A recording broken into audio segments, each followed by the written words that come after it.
홍콩 항생지수를 기초자산으로 한 ELS의 발행 금액 규모가 지난 4월 최고치를 기록했습니다. 국내 증시가 박스권에 갇히자 중수익 상품을 찾는 투자자들이 늘어난 결과인데요. 그런데 최근 미국과 중국의 무역 전쟁이 심화되면서 항생지수가 4월 이후 10% 넘게 하락했습니다. 2015년 ELS 대란으로 홍역을 치른 기억이 있는 만큼 전문가들은 현 시점에서 무리한 투자에 나서는 건 주의해야 한다고 조언합니다. 허윤영 기자의 보도입니다.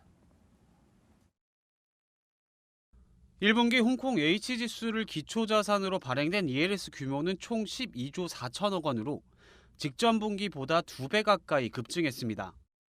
이 같은 열기는 2분기에도 이어지고 있습니다.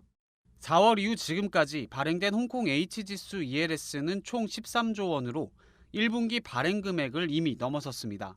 특히 4월 발행 금액은 통계가 집계된 이후 최고치이자 H지수 ELS 대란의 시작점이었던 2015년 3월의 발행 규모보다 많습니다.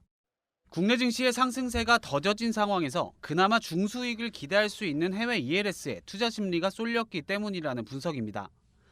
H지수의 경우 올해 초 1만 선 아래로 내려갔다가 1분기 꾸준히 상승세를 보이자 증권사가 앞다퉈 발행 규모를 늘린 것으로 보입니다.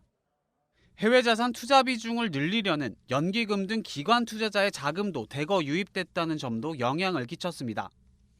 ELS 시장은 선순환 사이클에 들어가 있는 상황이에요. 그러니까 발행했던 것들이 환매되면서 대규모 환매가 돌아오고 있고, 다만 최근 미국과 중국의 무역 전쟁이 심화되면서 지수 급락세가 이어지고 있다는 점은 눈여겨봐야 할 대목입니다.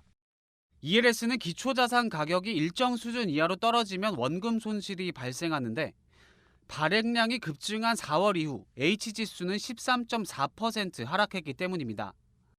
아직 손실 구간 진입까지는 여유가 있어 크게 걱정할 단계는 아니라는 분석이 우세한 상황. 그러나 전문가들은 미국과 중국의 무역전쟁 양상을 예상하기 힘든 만큼 현 시점에서 무리한 투자에 나서는 건 주의가 필요하다고 조언합니다. 머니투데이 방송 허윤영입니다.